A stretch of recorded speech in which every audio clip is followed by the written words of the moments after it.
Pagi hari, pada pagi hari ini kita sudah menghadirkan seorang sejawat saya yaitu Dr. Niputu Siadi Purniti, spesialis anak konsultan. Beliau adalah konsultan paru atau pulmonologi di bidang anak. Mudah-mudahan pertemuan kita dalam 1 jam ke depan ini bermanfaat ya.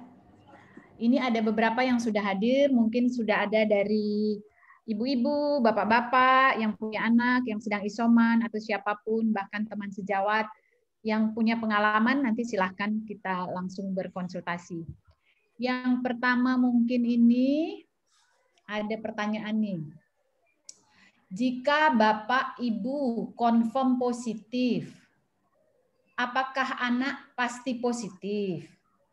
Lalu, apa yang harus dilakukan terhadap anak? Dilakukan swab. Bagaimana cara mencegah trauma pada anak karena harus di swab? Itu karena sakit. Lalu bagaimana penanganannya jika ternyata positif? Nah, itu ada beberapa pertanyaan. Silahkan mungkin Dokter Siadi. Kita santai saja pada pagi hari ini. Terima kasih. Selamat pagi semua para hadirin yang sempat berdaring ria ya. Terima kasih atas perhatiannya. Mohon maaf saya memakai masker karena sedang berada di poliklinik anak. Saya sedikit ralat perkataan Dr. Nila sebagai host. Saya adalah spesialis anak konsultan respirologi. Jadi bukan khusus paru. Jadi dari ujung hidung sampai ke bawah, sampai ke paru, sampai ke telinga. Jadi kalau ada masalah yang di hidung, di tenggorokan, di paru, di pleura, silahkan. Bahkan sampai di telinga. Nah, itu adalah divisi kami.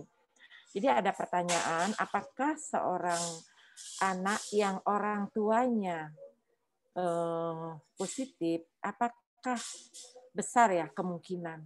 Apa yang dilakukan? Kita melihat dari umur. Pengalaman kita, kalau anak itu di bawah 5 tahun, di mana dia biasanya kontak erat sama ibunya terutama. Ya, jadi besar kemungkinan dia tertular. Atau sebaliknya, apabila seorang anak yang di bawah 5 tahun, apalagi di bawah 2 tahun, yang sehari-hari dirawat oleh ibunya, kita ketemukan positif. Besar kemungkinan orang yang mengasuh, apakah orang tua, apakah baby sister, itu yang menularkan. Jadi jangan lupa. Bisa saja misalnya orang tua atau ibunya bekerja sehari-hari, tapi anaknya lebih banyak diasuh oleh baby sisternya, oleh neneknya. Bisa juga dia anak itu ditularkan oleh nenek atau baby sisternya, mungkin tidak menularkan orang tuanya karena kontaknya sedikit. Tapi jangan lupa kita memiliki imunitas. Kalau imunitas kita baik, meskipun kita terpapar oleh virus atau bakteri, pertahanan awal daripada imunitas kita mampu menepis, melawan. Andaikan kita punya satpam di kantor-kantor itu, jadi satpam kita kuat. Jadi kalau ada orang jahat, maling, cepat ditendang. Jadi itulah imunitas kita. Maka dari itu penting sekali dijaga imunitas baik anak maupun kita orang dewasa. Sekarang apakah dia positif? Kita lihat apakah dia ada gejala. Kalau ada gejala, ya memang diagnosisnya adalah swab di nasofaring. Saat ini itulah yang paling mudah, yang paling familiar, yang paling tidak invasif. Meskipun itu pun invasif, tidak enak bagi anak ataupun semua orang. Dan yang lain itu lebih sulit. Ya misalnya kita mengambil bahan-bahan dari dalam paru. Jadi itu lebih sulit lagi. Selain tidak baik bagi anak, tidak baik juga bagi orang yang mengambil. Sangat airborne, sangat infeksius. Nah, kalau misalnya dia tidak ada keluhan, bisa kalau tidak mau di swab, bisa pisahkan dengan orang tuanya. Jadi orang tuanya diisolasi, jadi anaknya dipisahkan kalau tidak mau dilakukan swab.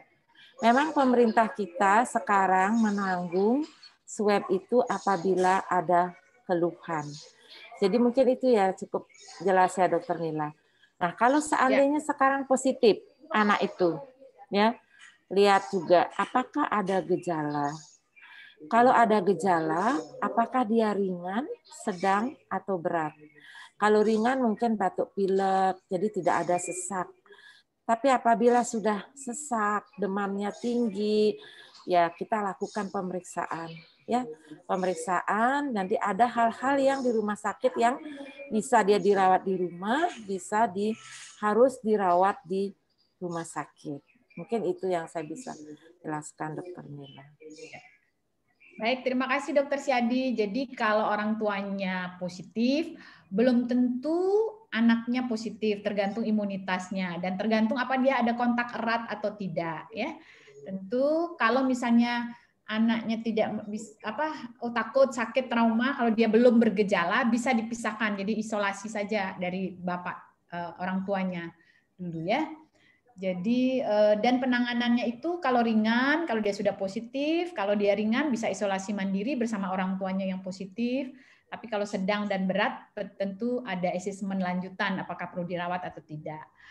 Oke, Dokter Syadi, sebelum kita lanjut ini ada pemaparan materi? Coba saya kalau share. Enggak, kita lanjut ke pertanyaan berikutnya. Coba lihat. Ya, saya coba share screen ya. Silahkan. Nah, semoga kelihatan ya. Apakah kelihatan? Kelihatan, tinggal di slideshow. Oke. Jadi ini ya pada prinsipnya isolasi mandiri ya. Nah, kita tahu dulu ya gejala daripada COVID secara umum sama. Ada demam, batuk, lemas. Apabila ada demam dan batuk, kita sudah suspekkan. Tapi apabila ada lemas, sakit kepala itu minimal 3, ya, nyeri otot, nyeri tenggorokan, gitu ya. Nah, apalagi kalau ada pada anak yang lebih besar, kehilangan penciuman. Jadi itu kita curigai ya. Kemudian dia makan terasa tidak enak. Ya, jadi itu juga kita harus curigai. Ya memang kalau ada gejala, diagnosis kita adalah kita harus melakukan swab, ya. Nah, kemudian ini siapa saja yang bisa memberikan kontak erat, ya, yang sebagai kontak erat. Kalau seorang anak yang di bawah 5 tahun yang sehari-hari di rumah, kita harus tanya orang tuanya dan keluarga yang tinggal dalam satu rumah, ya. Apalagi sekarang yang katanya varian Delta itu mungkin ukurannya sangat kecil ya, sehingga dia begitu batuk dia akan melayang lama sekali di udara. Itu yang kita sebut dengan airborne. Jadi mudah sekali menularkan orang-orang yang di sekitarnya. Kalau anak yang lebih besar, kita harus pikirkan anak ini keluar main sama teman-temannya. Jadi kalau anak-anak positif, dia juga bisa menularkan kepada temannya, ya. Kemudian kalau anak yang remaja, nah ini yang sering sekali tertular dari orang-orang yang dia ajak berkumpul-kumpul di luar. Ini yang kita harus pahami betul. Jadi kita terutama di Bali ini mungkin di seluruh Indonesia ya, jadi yang umur di atas 12 tahun itu sampai 18 tahun tinggi sekali prevalence kita. Jadi banyak sekali anak-anak kita ya yang menderita COVID itu umurnya terbanyak adalah sekitar 10 sampai 18 tahun.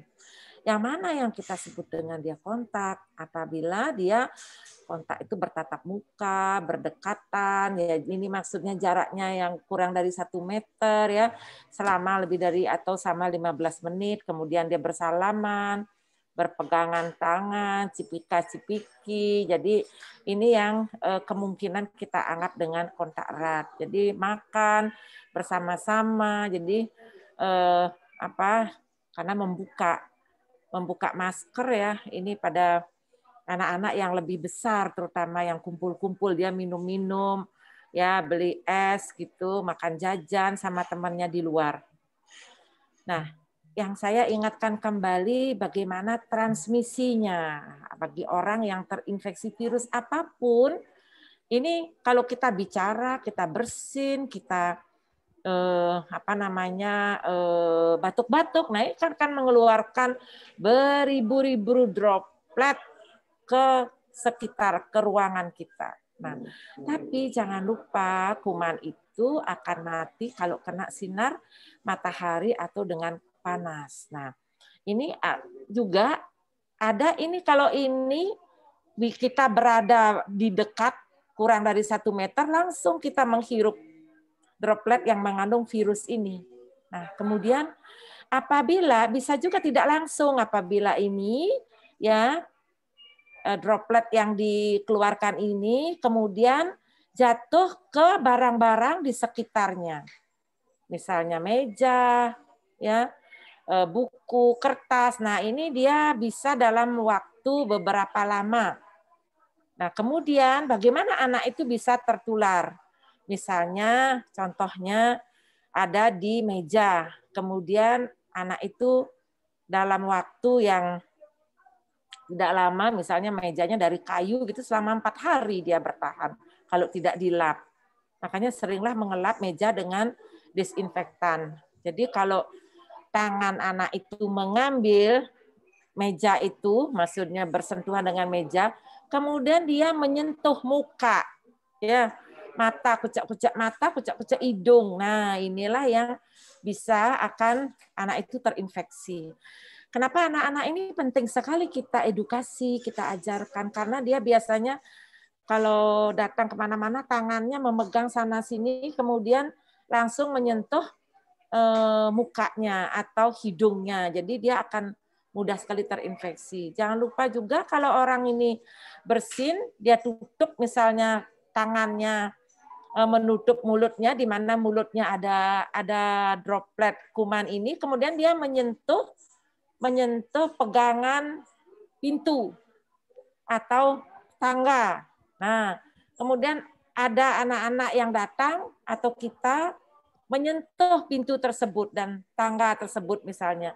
Jadi kemudian menyentuh hidung. Nah, maka dari itu kemungkinan juga bisa terinfeksi. Itu namanya indirect ya, infeksi. Nah, bagaimana kita harus isolasi mandiri ya? Yang isolasi mandiri yang tidak bergejala, yang gejala ringan ya, dan anak-anak yang tidak memiliki gejala ringan tapi dia tidak memiliki penyakit penyerta, misalnya kanker, penyakit ginjal, ya, penyakit darah gitu ya. Tempat isolasinya bisa saja di rumah sendiri, di hotel, di mana saja. Nah, mungkin Dokter Nila tadi ada saya baca di chatnya, apakah bisa ditemani oleh orang tua? Ya, tentu anak-anak yang masih membutuhkan, misalnya masih disusui, masih dia mau kencing dibantu, ya saya kira anak di bawah 12 tahun bisa ditemani oleh orang tua. Orang tuanya ya terus bisa harus memakai masker, kita juga swab perlu orang tuanya. Kalau sama-sama positif kan sama-sama diisolasi. Tapi kalau orang tuanya negatif ya ini orang tuanya juga harus menjaga diri. Jadi supaya tidak tertular, memakai masker, setiap membantu anaknya tangannya segera dicuci. Apabila anaknya di atas 2 tahun memakai masker. Kalau kurang dari 2 tahun ini mungkin agak sulit, bisa dipakaikan face shield ya. Berapa lama? Saya kira sama ya, tanpa gejala tuh 10 hari sejak dilakukan swab apabila dia positif. Kalau gejala ringan 10 hari dan 3 hari bebas gejala. Jangan lupa bagi yang melakukan isolasi mandiri selalu berkonsultasi via medsos atau telepon ke tenaga kesehatan terdekat. Nah, ini kita harapkan orang tua selalu mengedukasi anaknya memakai masker, ini mungkin 2 tahun lebih ya, 3 tahun, dan memakai hand sanitizer. Nah, bagi bayi-bayi yang kurang dari 2 tahun, apabila terpaksa harus diajak keluar misalnya, atau kontak sama orang di rumahnya, pakaikan face shield yang bisa ya, tetapi jangan lupa tidak mengganggu aktivitas daripada bayi tersebut. Ya, mungkin itu yang saya bisa sampaikan. Terima kasih, Suksma, Dokter Nila. Ya, terima kasih sudah memaparkan dengan jelas. Tadi sudah menjawab pertanyaan yang ada di kolom chat ya, bagaimana isolasi mandiri itu sudah terjawab. Nah, yang belum itu tadi bisa diberi kasih tidak? Dan kalau anak, misalnya 2 anak positif, bisa dikumpulkan tidak jadi 1? Ya. Sebelum Dokter Siadi menjawab, mohon kepada para peserta, jadi di sini yang sudah hadir, salam sehat, selamat datang. Bagi yang saat ini sedang isoman, mohon diisi, itu ada form kuesioner kepada yang sedang isoman, mohon diisi. Nanti ada diberikan 2 hadiah menarik dari panitia. Ya. Silahkan Dokter Siadi mungkin menjawab. Oke. Asi. Bisa di stop screen dulu, Dokter Siadi. Iya, sebentar. Gimana caranya mengklik stop screen nih? Ya, klik di atas stop share. Jadi ada keluar nanti dia stop share. Oh, iya sebentar. Iya. Iya. Jadi kalau anak itu disusui, anak itu positif ya. Orang tuanya positif nggak? Saya kira kalau anak itu positif, boleh disusui. Berikan nutrisi diet yang seperti biasa. Ya, jangan sampai menyetop ASI. Dan orang tuanya, apabila orang tuanya positif, kan orang tuanya sama saja dia positif. Dan selalu pakai masker dan kebersihannya harus dijaga. Ya, harus dijaga kebersihannya. Misalnya susunya dibersihkan supaya tidak terkontaminasi. Ini kalau orang tuanya positif. Kalau anaknya positif ya sudah sama-sama dengan orang tuanya. Nah, kemudian yang kedua apa lagi? Jika 2 anak yang positif, apa bisa satu kamar berdua? Bisa, satu kamar berdua bersama orang tua bisa.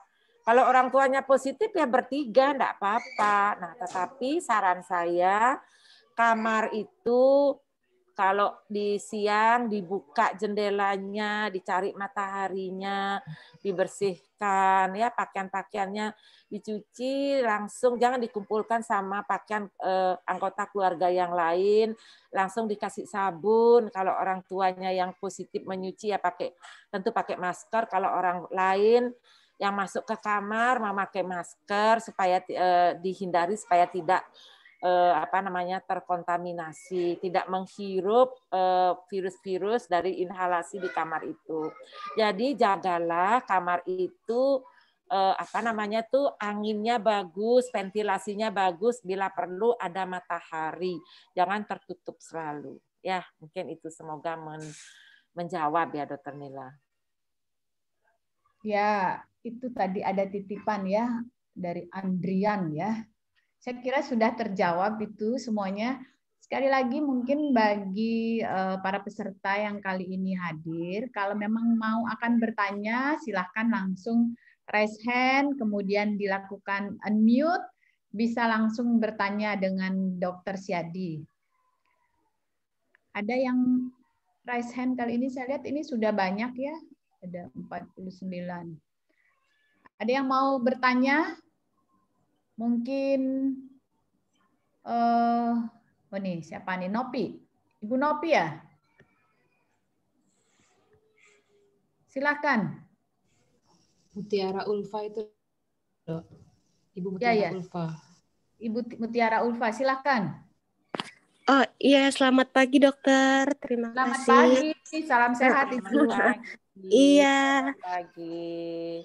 iya gini dokter mau tanya. Kan tanggal 15 itu ibu saya positif COVID. Lalu diisolasi di rumah sakit.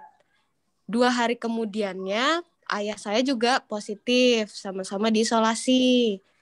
Nah, sekarang keponakan saya yang memang tidurnya sama kedua orang tua saya juga positif.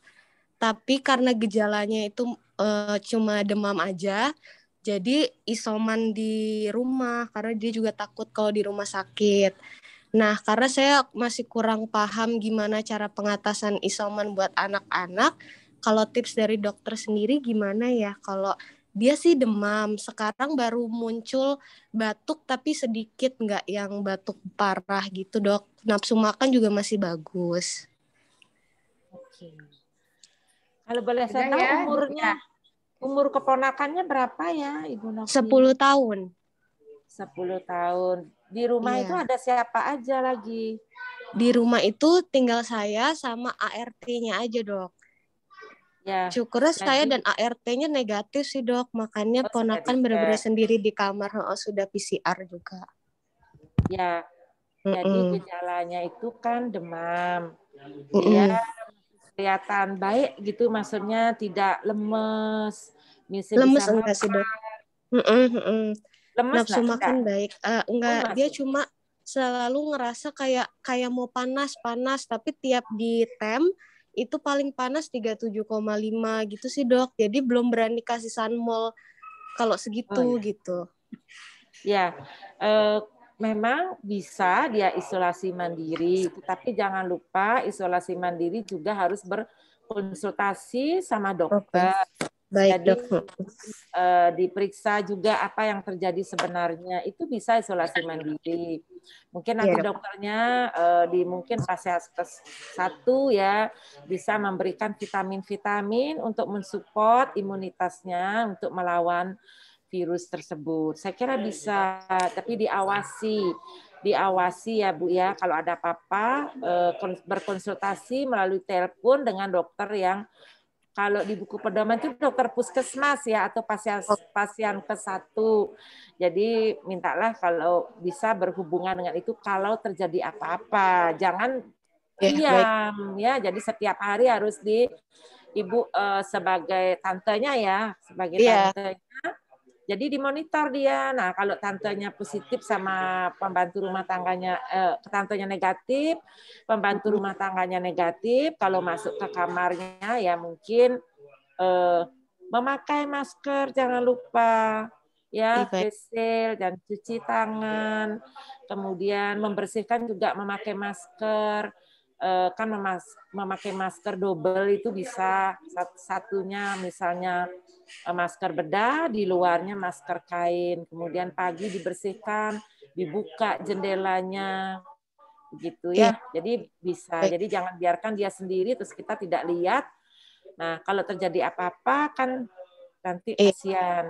Kemudian kalau terjadi apa-apa ya Ibu bisa ngecek panasnya ya, bisa dihitung napasnya misalnya dia sesak apa tidak. Iya, Sekarang dok. tuh adik sudah bisa misalnya, ini belum nikah ya Ibu, saya panggil Ibu nanti. Iya, nggak apa-apa dokter. Misalnya diukur apa namanya temperaturnya. Nah, sekarang tuh Iya, banyak masyarakat itu sudah bisa membeli pengukuran saturasi oksigen itu bisa sudah ada kali dokter. Sudah ada pertahankan oximeter kalau dan termometer juga. Jadi udah rutin dicek saturasi ya oksigen dan ya jangan suhunya. kurang dari 94. Kalau anak-anak harus di atas 94 masih bisa. Kalau orang dewasa Iya, mungkin 96. Nah, kalau terjadi apa-apa ya bisa ditelepon tenaga kesehatan yang di puskesmas maupun di pasien ke 1. Jadi begitu iya, mungkin baik. ya. Iya, baik Oke. dokter. Ya, Kalau semoga untuk menjawab ya. kalau untuk batuknya sendiri dokter kan sempat ada konsultasi sama dokter anak via WhatsApp. Disarankan untuk beli sebentar sirup Rinatiol yang untuk Bisa. anak saya dokter ya. Bisa itu erdostein, jadi bisa pada anak yang di atas 2 tahun. Jadi dia adalah mengencerkan dan mengeluarkan lendir, bisa karena dia batuknya sudah bagus. Sudah batuk itu kan usaha untuk mengeluarkan bila ada sesuatu di saluran napas, itu bisa dikasih. Nanti jadi kasih juga paracetamol kalau betul adik bilang tadi di atas 37,5 ya. Baik, dokter. Iya. Vitaminnya jangan lupa vitamin D, Kita vitamin E, dan zinc itu biasanya yang dipakai ya. Iya. Baik, terima kasih. Terima kasih Mbak Mutiara Ulfa. Berikutnya semoga yang isoman nanti cepat sehat ya, ponakannya Mbak Ulfanya juga. Terima kasih Dokter Nila. Ya. Ini ada pertanyaan lagi Dokter Syadi. Ini mungkin karena kita ada di Instagram, ada di lewat YouTube juga ini ya. Dari Ibu Eva. Saya Eva dok, saya dan suami positif COVID ya, bukan positif hamil. Anak saya 1 orang tinggal bareng dengan saya. Anak hanya mengalami batuk ringan. Anak masih aktif. Obat apa saja yang harus diberikan? Apakah harus diberikan antibiotik? Terima kasih dokter. Silakan dokter Syadi menjawab. Terima kasih atas pertanyaannya, atas perhatiannya. Ibu Eva ya, anaknya saya boleh tahu nggak usianya berapa? 3 tahun, 3 tahun. 3 tahun. Jadi kalau ibu bapaknya positif, anaknya ada gejala, memang sebaiknya dibawa untuk ke pasien ke-1 bisa dilakukan swab. Karena itu kan ada gejala dan juga ibu bapaknya positif ya.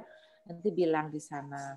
Kalau misalnya anaknya positif ya diberikan ya penurun demam dan vitamin-vitamin bisa ya. Kemudian apalagi pertanyaan tadi Dokter Nila? Apakah jadi harus obat apa yang harus diberikan dan apa perlu antibiotik? Oh, jadi bisa sama-sama ya. Nah, antibiotik itu obatnya ini kan virus ya. Jadi kalau COVID ini adalah virus. Jadi kalau misalnya dia hanya demam dan batuk yang disebabkan kira-kira oleh virus, jadi tidak perlu antibiotik. Tetapi apabila kira-kira terinfeksi oleh infeksi sekunder, nah bagaimana menentukan apakah ada infeksi sekunder? Tentu diperiksa dulu oleh dokternya ya, Ibu. Jadi dibawa dia ke puskesmas, ke pasien ke-1, ya sekalian swab, jadi supaya diperiksa. Jadi pada prinsipnya seperti itu pada anak-anak. Kalau kita curigai ada infeksi oleh bakteri, ya infeksi sekunder oleh bakteri, itu bisa obatnya bisa antibiotik. Kalau tidak dicurigai oleh dokternya adanya infeksi oleh bakteri, itu tidak pada tempatnya kita memberikan antibiotik. Jadi begitu ya.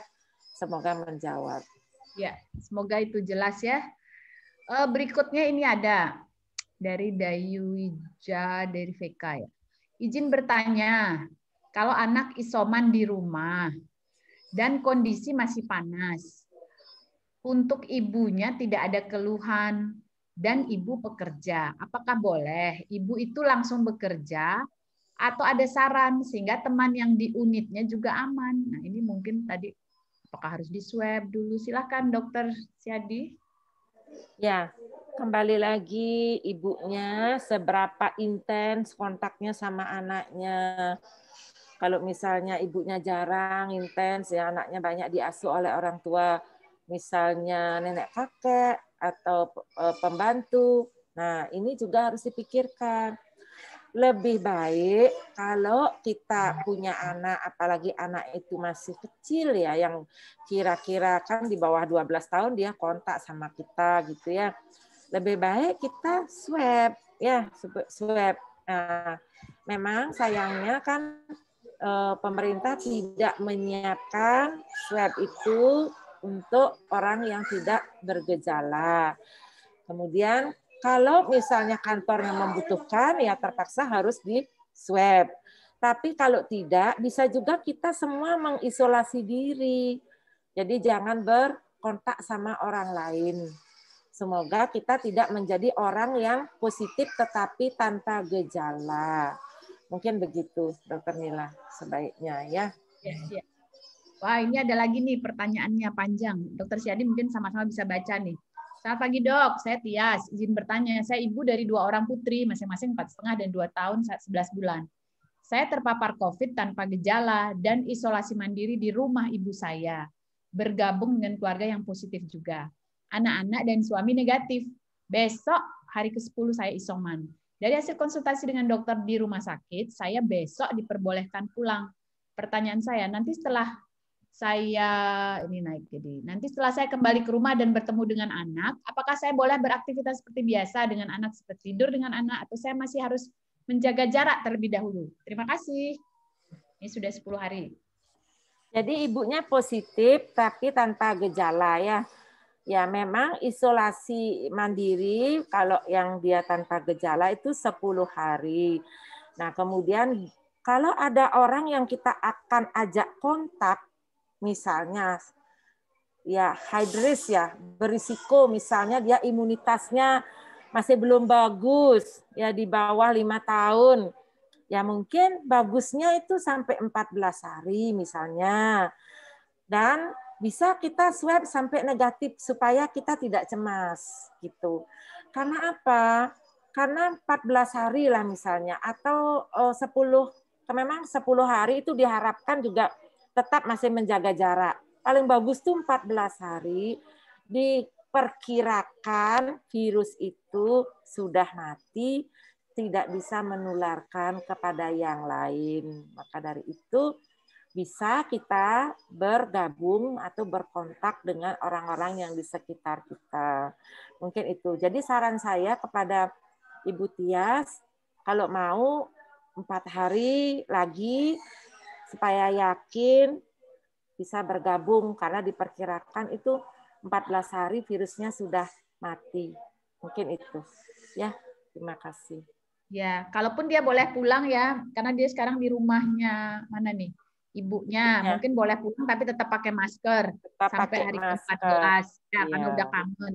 Jadi nanti setelah itu baru boleh kontak erat lagi, tidur dengan anak-anak. Itu kemudian ada lagi nih. Saya Dewi, izin bertanya. Saya positif beserta keluarga satu rumah. Anak saat ini umur 20 bulan. Ada batuk dan panas 2 hari. Tapi anak tidak diswab. Ketika saya bersama anak, saya sudah pakai masker. Apa ada hal lain yang perlu saya siapkan? Karena saya masih menyusui. Untuk pemakaian maskernya 1 atau 2, dok. Terima kasih. Ya, terima kasih. Jadi anaknya ada gejala ya sekarang.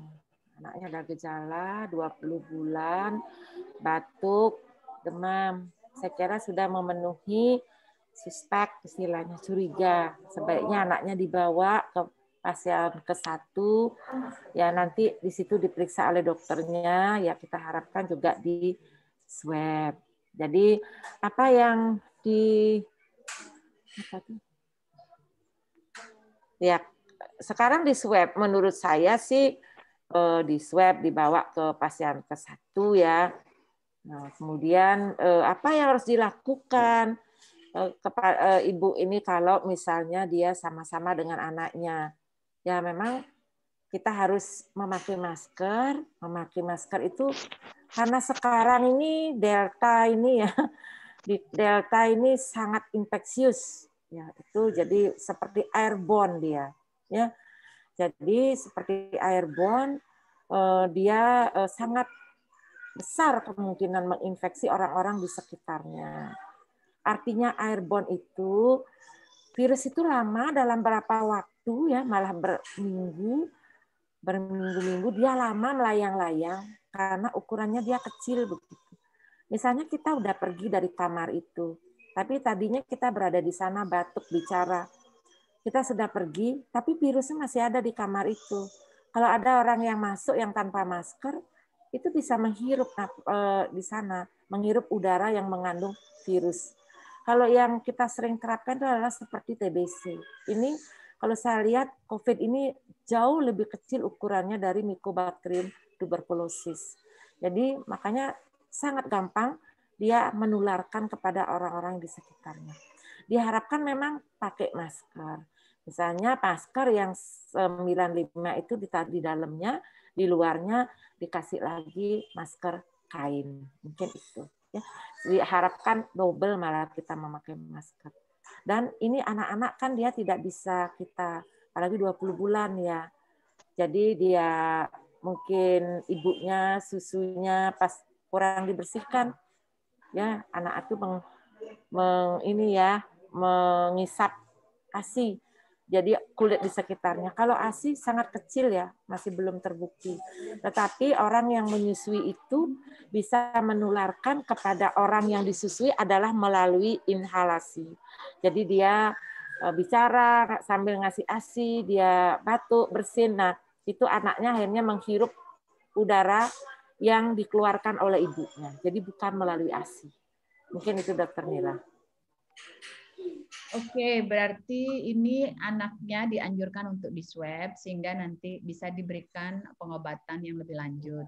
Nah, berarti pakai maskernya N95 atau KN95, Dok? Ya, KN95 itu kan sulit. Saya lihat itu beberapa brosur tuh masker bedah dan di luarnya masker kain. Itu double bisa.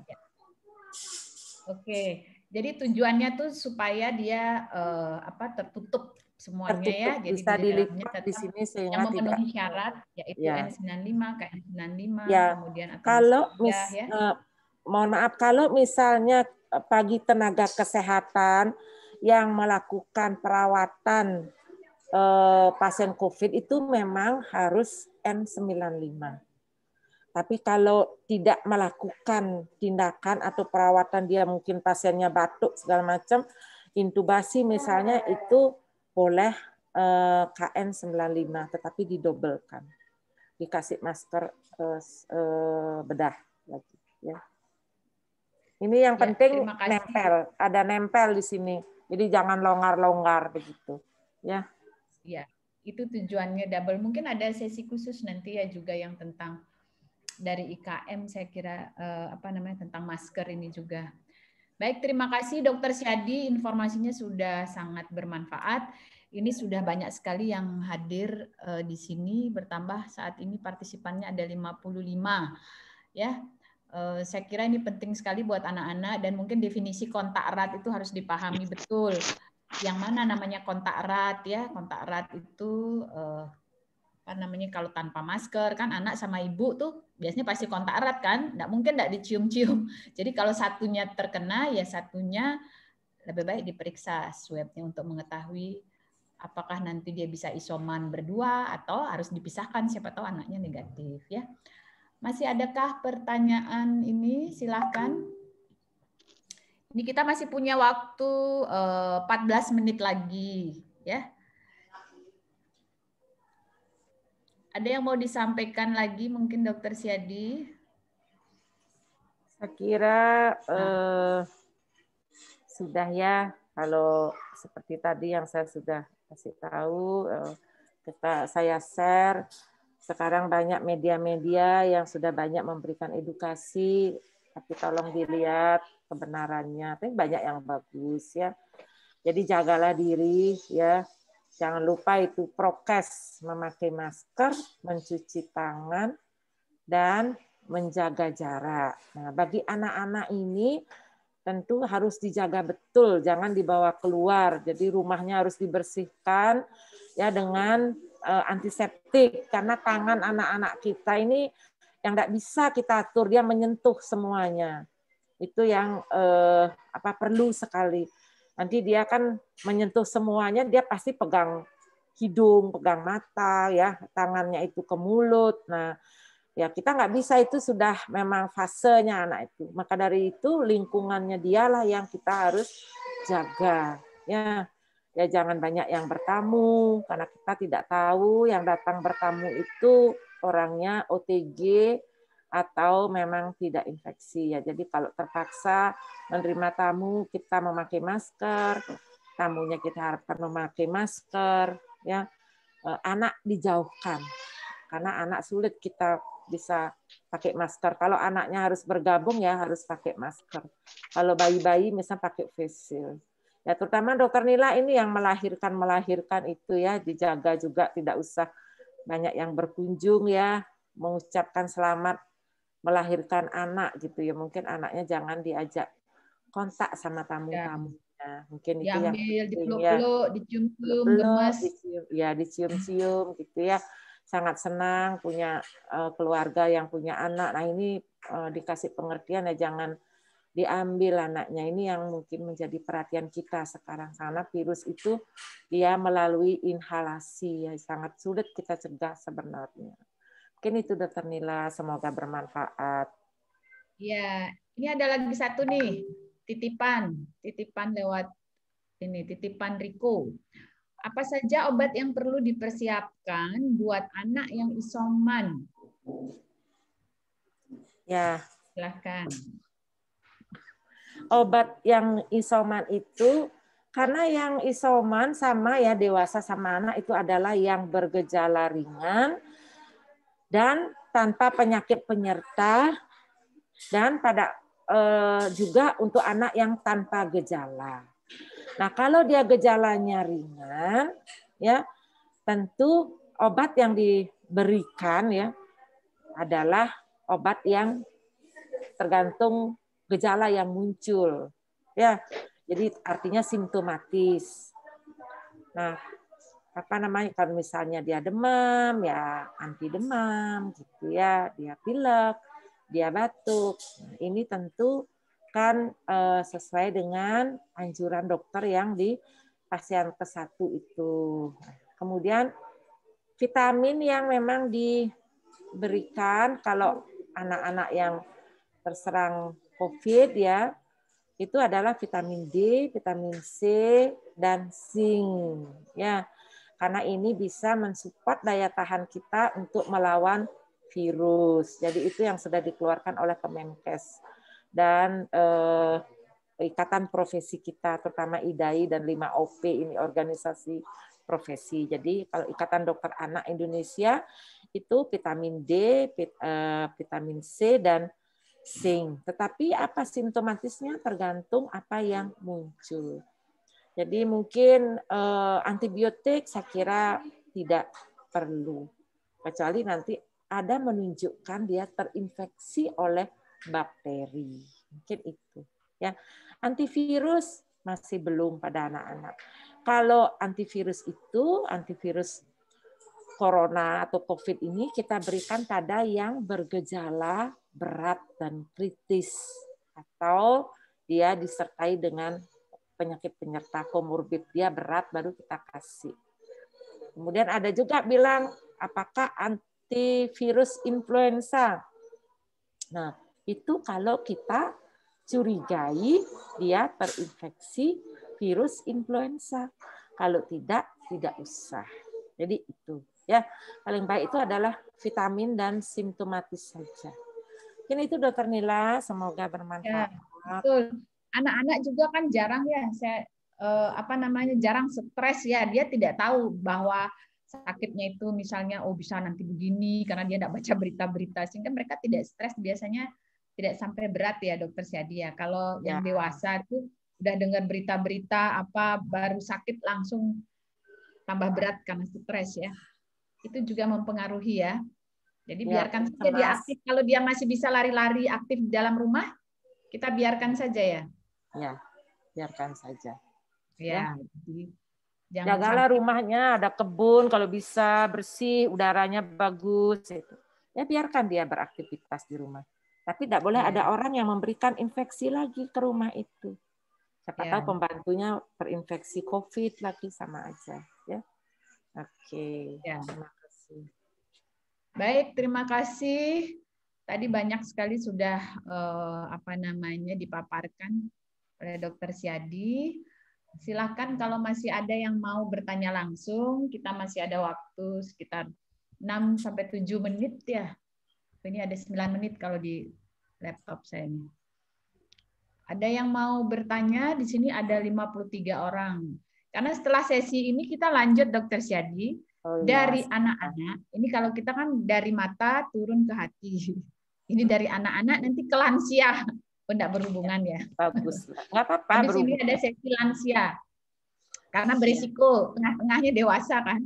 Anak-anak lansia itu hampir sama dengan anak-anak. Risikonya tinggi, imunitasnya rendah dua-duanya. Ya, betul ininya.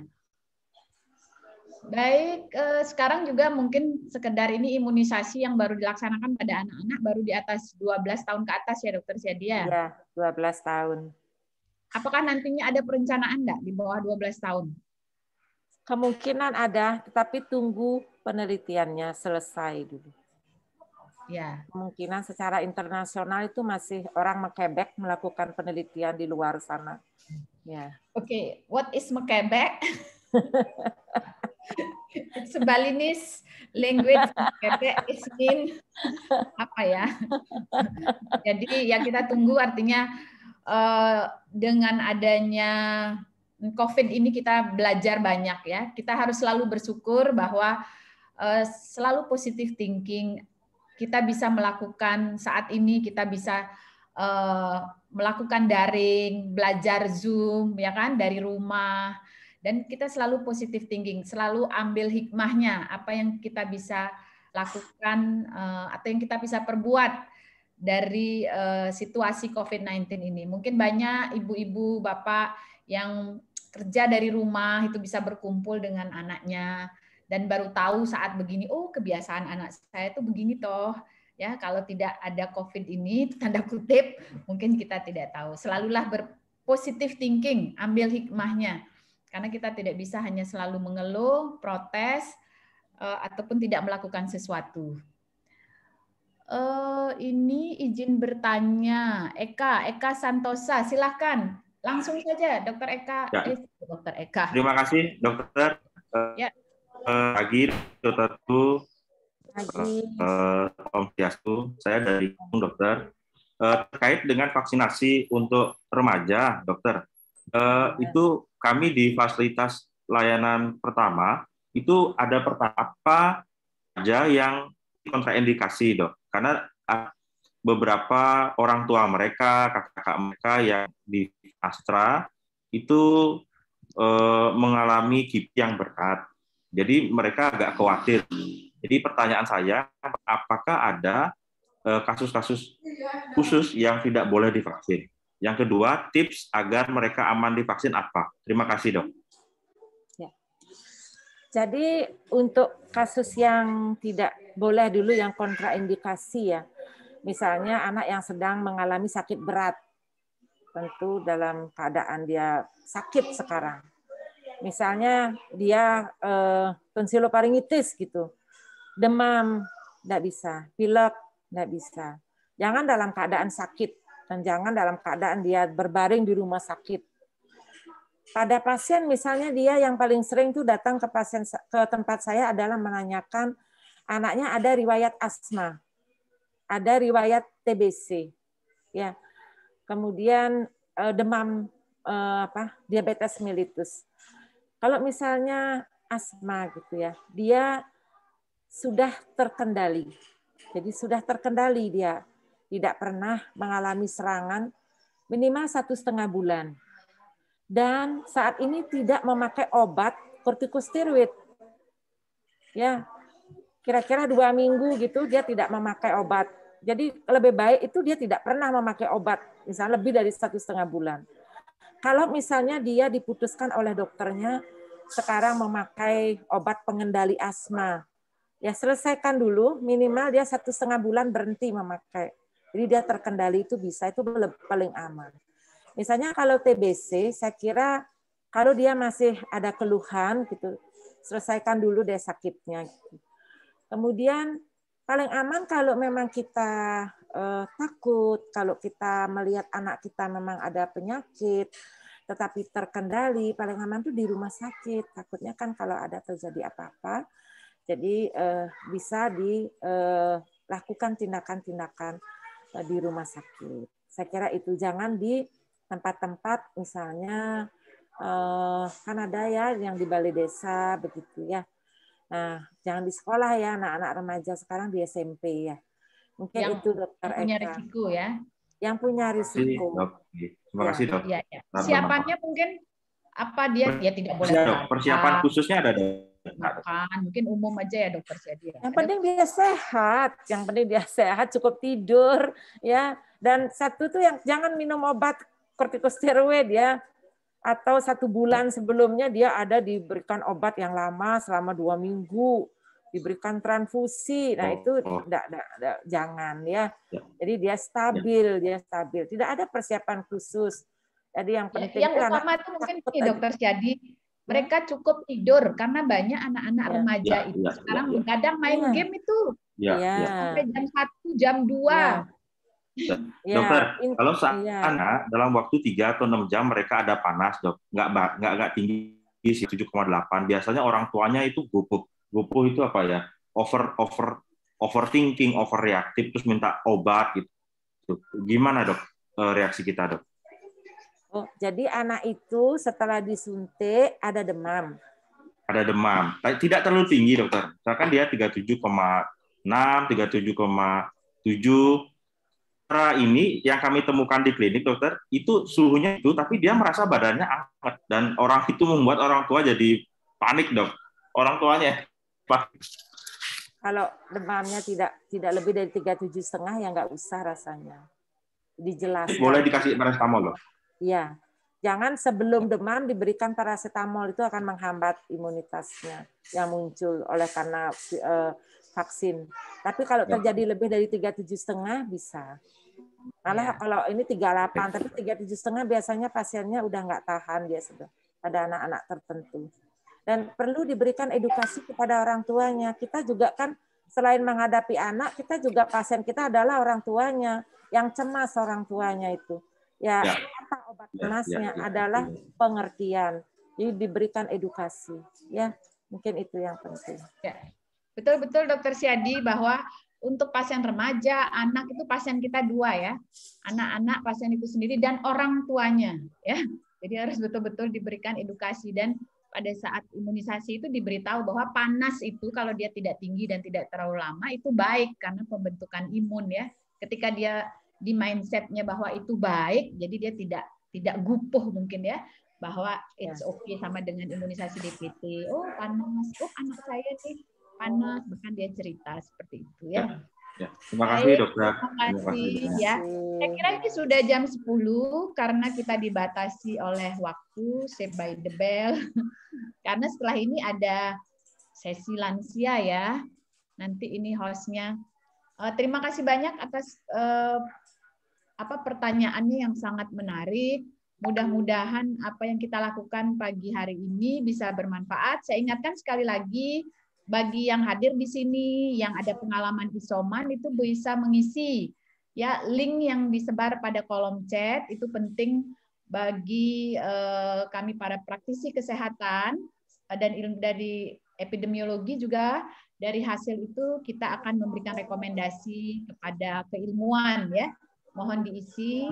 Kemudian nanti jadwal Dokter Syadi atau teman sejawat dari bagian pulmonologi akan ada lagi hari Kamis jam 10 sampai jam 11. Kalau memang masih ada pertanyaan, silahkan nanti di sana hadir atau bisa di-share ya.